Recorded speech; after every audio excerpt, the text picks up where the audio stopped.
Why is the media so against cutting waste, fraud, and abuse from the government? I don't get it. I just want to ask a question. We won't be deterred. We will not be deterred from people like you and the press who are clearly adamantly opposed to cutting waste, fraud, and abuse. But this administration is committed to finding even more of that fraud, waste, and abuse. To be clear, that $71 billion was from 2015 to 2022, so it wasn't in just 1 year. And it was $71 billion. But it wasn't. Crazy DEI programs in countries overseas. They also don't like the fact that there has been $71 billion worth of fraud in Social Security and improper payments going out the door. Did Michelle Obama just drop the most elegant political smackdown of the year? While Trump was busy tweeting and Karoline Leavitt was practicing her best discount Sarah Palin impression, Michelle hit them with facts so sharp they needed a warning label. We're breaking down how the former First Lady managed to demolish her critics without raising her voice or lowering her standards. Watch how she turned speaking in full sentences with punctuation into the most radical political move of 2023. Quick favor before we move on. If you appreciate this content, consider giving this video a like and subscribing to the channel. Believe it or not, more than 92% of viewers haven't subscribed yet. It's free and only takes a second, but it means the world to us. So did you subscribe already? Great, thank you so much for your support. Now back to the video. Did you notice how Michelle Obama didn't even raise her voice when she completely destroyed her opponents? While most political arguments these days sound like a preschool playground at snack time, we are indifferent to his erratic behavior, his obvious mental decline, his history as a convicted felon. Please do not hand our fates over to the likes of Trump, who knows nothing about us, who has shown deep contempt for us. A predator found liable for sexual abuse. All of this while we pick apart Kamala's answers from interviews that he doesn't even have the courage to do, y'all. Because a vote for him is a vote against us, against our health, against our worth. Michelle just calmly opened her mouth and ended several careers with perfect grammar. Let's be real. Politics today is mostly people screaming at each other like they're trying to order at a drive-thru with a broken speaker. One side yells about freedom, the other side yells back about justice, and nobody can hear anything because everyone's too busy yelling. But Michelle? She waltzed into this noise factory with something totally different. While Trump was busy rage tweeting in all caps like your uncle who just discovered the internet, and Karoline Leavitt was rehearsing catchphrases in front of her bathroom mirror, Michelle quietly prepared something truly devastating: actual thoughts. I know, shocking concept in politics these days. You want to know Michelle's secret weapon? Complete sentences with punctuation. I'm not kidding. In a world where most political statements sound like they were written by someone having a sugar crash, Michelle showed up with paragraphs that had beginnings, middles, and ends. It's like she thinks words should make sense when you put them together. What a concept. Her commentary wasn't just smart, it was surgical. She cut through nonsense with the precision of someone who actually knows what they're talking about. Obama's speech last night where she said that you're in over your head and the wrong president for the country. She was over her head, and frankly, she should have made the speech live, which she didn't do. She taped it, and it was not only taped, it was taped a long time ago because she had the wrong deaths. And frankly, I wouldn't even be here if it weren't for Barack Obama. See, we're standing in the White House. I wouldn't be in the White House except for Barack Obama because they did a bad job. Biden, she didn't even mention the vice presidential candidate in the speech. And, she gets these fawning reviews. If you gave a real review, it wouldn't be so fawning. I thought it was a very divisive speech, extremely divisive. Instead of calling names like a third grader on the playground, she used these weird things called facts and logic. She didn't just clap back at her critics. As the research shows, she delivered a full-blown Ivy League dissertation wrapped in a side-eye. Who needs insults when you can murder someone with properly cited sources? Compare this to Trump's approach of treating the Constitution like it was printed on the back of a cereal box. While he's busy trying to find the toy surprise in Article 2, Michelle actually read the instructions. Trump handles the founding documents like they're the terms and conditions on an app update, something to scroll past quickly while hitting "I agree" without reading. Michelle's signature calm makes her critiques even more powerful. The research highlights how she delivered scathing truths with a smile. She doesn't need to shout to be heard because, get this, she actually says things worth hearing. It's the political equivalent of that quiet person at the meeting who finally speaks up and makes everyone else realize they've been talking nonsense for an hour. I love how the media takes a few critics when the overwhelming response from the American people is support for what this administration is doing. There should be no secret about the fact that this administration is committed to cutting waste, fraud, and abuse. The president campaigned on that promise. Americans elected him on that promise, and he's actually delivering on it. If you look at the public polling, 70% of Americans, according to CBS, believe that President Trump is delivering on the promises he made. The contrast couldn't be more obvious if it wore neon and did jumping jacks. One side uses empty words thrown together like alphabet soup, hoping something edible comes out. The other side uses substance and intelligence to craft arguments that don't fall apart if you think about them for more than 3 seconds. It's the difference between microwaved politics and slow-cooked wisdom. What Michelle demonstrated is that speaking with intelligence and facts is more devastating than any shouting match. When she cut straight through the nonsense and unpacked the damage of empty-headed politics, she didn't need to raise her voice because her words carried actual weight. It's like watching someone bring facts to a feeling fight, and somehow the facts win. This isn't just about who scored points in the latest political slap fight. It's about the power of substance over noise. Michelle showed that in a world where everyone's trying to go viral with the hottest take, sometimes the most radical act is simply making sense. While others are setting fire to straw men, she's calmly explaining why arson isn't a great debate strategy. The research shows Michelle has mastered the art of delivering scathing truths with a smile, which is basically the political equivalent of stabbing someone with an icicle. They don't even realize what happened until they're already bleeding out. Her ability to remain calm while delivering powerful messages means her words sink in deeper than the shouted nonsense that barely penetrates the eardrum before being forgotten. What makes this approach so effective is that Michelle isn't playing the same game as everyone else. While politicians like Trump and Leavitt are busy throwing mud and hoping some sticks, Michelle is quietly building monuments of reason that will still be standing long after the mud has dried and crumbled away.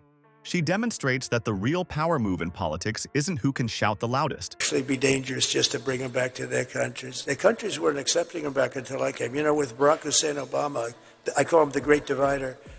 He's the Great Divider. Oh, what do you mean? She said bad about me. I can't hit back. Sir, you're winning.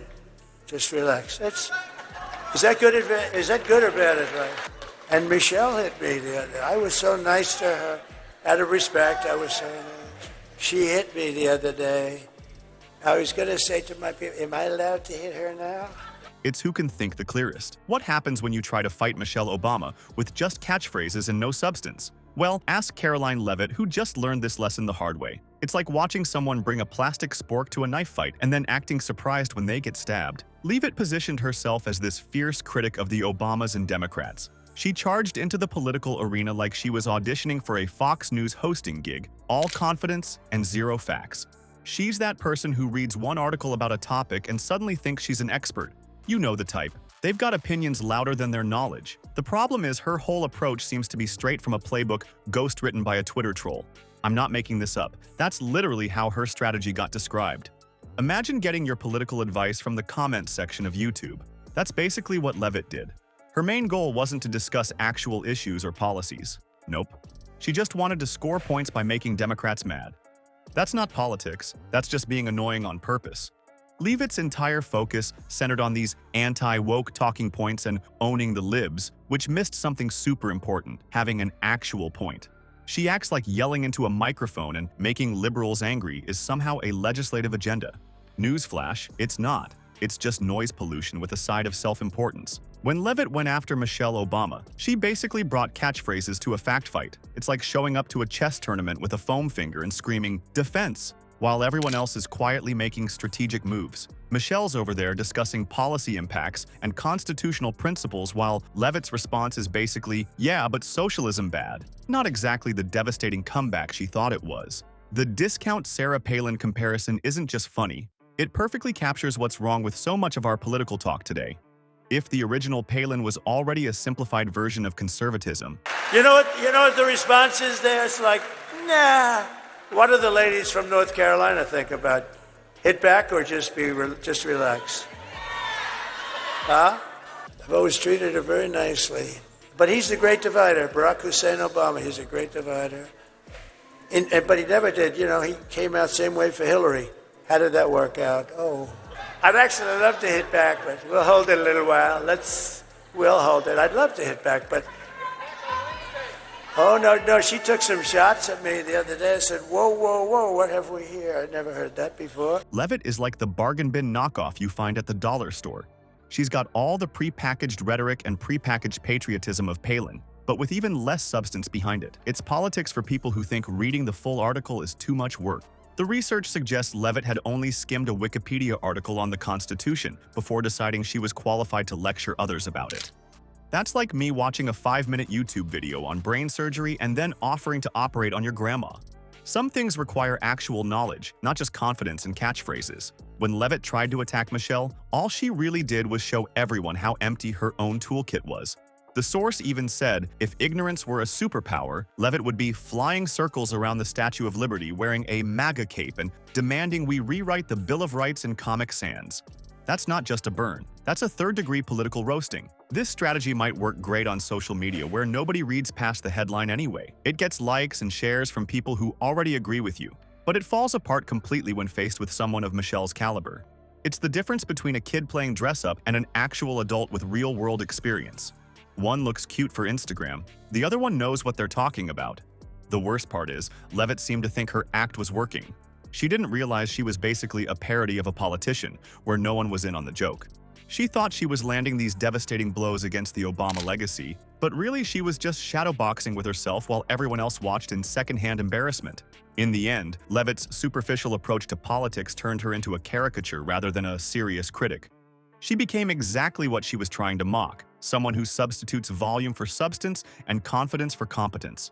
The irony would be delicious if it wasn't so sad for our political system. Michelle Obama showed that substance beats style every time. You can have all the catchphrases and talking points in the world, but if there's nothing behind them, you're just making noise. It's like trying to fill up on cotton candy. Looks impressive, tastes sweet, but leaves you hungry 5 minutes later. But hey, let's not be too hard on Leavitt. Being publicly schooled by Michelle Obama is practically a rite of passage for certain politicians these days. She's in good company, at least. Speaking of company, let's look at how Trump's approach fared any better against Michelle's takedown. Spoiler alert, it didn't. Remember when Trump thought he could outshine the Obamas?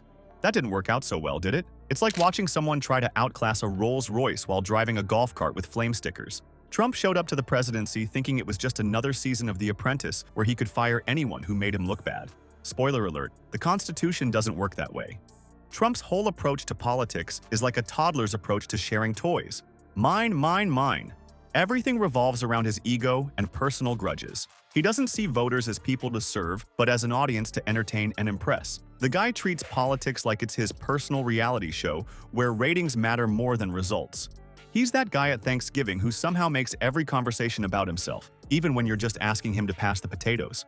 Meanwhile, Michelle Obama represents the complete opposite. Her leadership wears empathy instead of ego, which in Trump's world probably sounds like speaking Klingon. Michelle actually cares about other people. Weird concept for a politician, I know. While Trump was busy counting his crowd sizes and TV ratings, Michelle was out there connecting with actual humans. It's almost like she thinks the presidency should be about serving people instead of serving yourself. Crazy idea. The differences don't stop there. Trump treated the White House like it was a reality TV set, turning it into what sources called a Wi-Fi-enabled circus. Just picture it.